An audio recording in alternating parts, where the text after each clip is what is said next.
Bienvenue dans ce nouvel épisode de notre série consacrée à ECMAScript 6, donc la toute nouvelle version de JavaScript, que vous utiliserez notamment dans tout ce qui sera nouvelle version de framework comme Angular 2, Ionic 2, React, etc. Donc pour pouvoir dès maintenant faire de l'ECMAScript 6 dans n'importe quel navigateur, je vous ai préparé un petit fichier qui s'appelle index.html, qu'on va afficher dans ce même texte et qui comporte simplement la référence à deux fichiers du transpiler Babel. Donc un transpiler, c'est tout simplement un composant qui vous permet de transformer du code ECMAScript 6 en code ECMAScript 5, donc l'ancienne version de JavaScript, enfin la version la plus répandue, en tout cas qui était la plus répandue jusqu'à 2016. Et pour vous faciliter la vie, j'ai copié-collé le contenu de ce fichier dans le blog de min.js.fr. Donc il vous suffira d'aller sur ce site, sur ce blog, de copier-coller le contenu de ce fichier. Et pendant que vous y serez d'ailleurs, abonnez-vous à la newsletter, puisque elle va être pas mal active cette année, vu que l'année 2016 est une année qui s'annonce très dynamique pour JavaScript. Alors ce que nous allons voir au départ, oui au passage, vous pouvez mettre aussi dans vos favoris cette URL qui vous permet de voir composant par composant, ce qui est déjà valable dans différents navigateurs, différentes versions de navigateurs, et puis aussi via les transpilers comme Tracer ou Babel.js. Nous, ce qu'on va voir aujourd'hui, c'est comment déclarer des variables. Alors jusqu'à présent, vous utilisez var pour déclarer une variable. Admettons qu'on va déclarer la variable Toto. Et on va dire juste que Toto, c'est un mec. Et on fait un console.log de Toto. On affiche le contenu, en tout cas on affiche notre page web dans Google Chrome, F12 pour voir là les outils de développement, la console, et là on voit bien la valeur de Toto, un mec. Mais ce qui était étrange, enfin ce qu'il reste quand on déclare une variable avec Toto, c'est que on peut très bien en fait accéder à la variable Toto en ligne 8 alors qu'elle est déclarée cette variable qu'en ligne 9. Et au lieu d'avoir une référence error, en fait on va juste avoir un undefined parce que Toto il se voit affecter cette valeur qu'en ligne 9.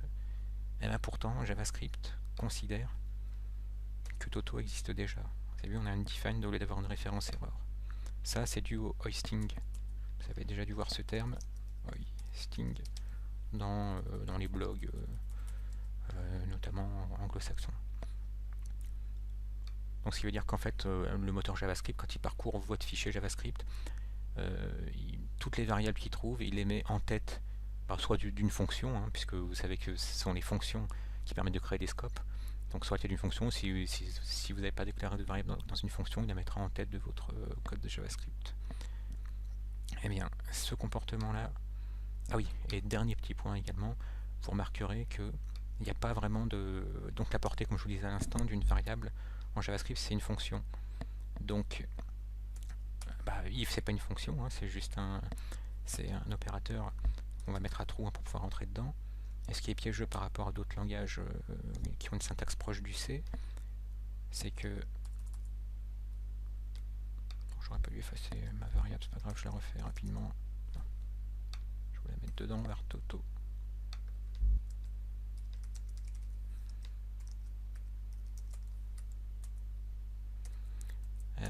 Je peux quand même accéder à Toto et à sa variable, mais à sa valeur, pardon, en dehors de if, alors que dans d'autres langages, Toto, la scope de Toto, ça sera uniquement le if. Vous avez vu, j'y ai accès. Et bien, ce genre de comportement non plus court avec le mot-clé let, donc il vous sert à déclarer une variable. Let Toto égale un mec. Et quand on fait un console.log en dehors du if, cette fois-ci, on a bien une référence error. Donc maintenant on a un comportement plus habituel quand on est habitué à des langages comme C#, Java ou PHP et bien d'autres. C'est que maintenant la portée elle est définie par les accolades courantes et fermantes, donc c'est le cas du if ou d'un for, d'un while, de tout ce qu'on veut, alors que précédemment avec le mot-clé var, Il n'y avait que une fonction en fait qui permettait de délimiter vraiment la portée la scope en tout cas, d'une variable, tout simplement parce que c'était les fonctions qui étaient les seules à pouvoir créer des scopes. La deuxième chose intéressante à voir, c'est que maintenant on dispose de vraies constantes. Vous savez, jusqu'à présent on était obligé de créer une variable en mettant son nom tout en majuscule pour indiquer à d'autres développeurs que c'était une constante et que bon, ce serait bien qu'il ne change pas sa valeur. Admettons man, on, moon, c'était en... Bon, je vais mettre des tirets, sinon c'est pas trop lisible, des underscores. On sait que le même marché sur la Lune en 69.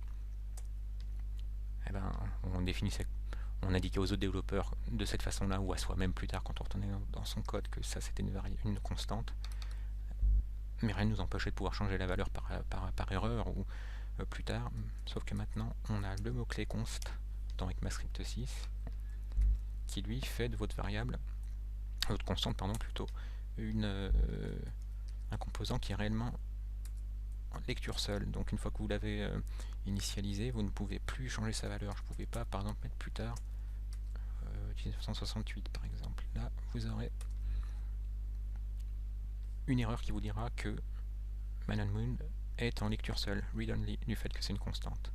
Alors vous n'auriez pas eu le cas si vous aviez utilisé le mot-clé var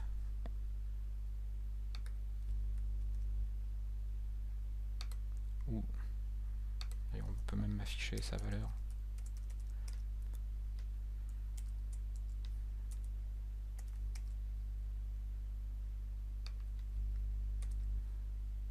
Vous avez vu, il a accepté de changer sa valeur pour la passer à 68.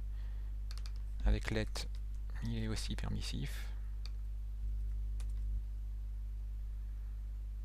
Il n'y a qu'avec const qui vous dit non, pour moi c'est une vraie constante. Je ne vous permets pas de la modifier, je vous protège de vous-même. Voilà. Merci d'avoir suivi cette vidéo et à bientôt.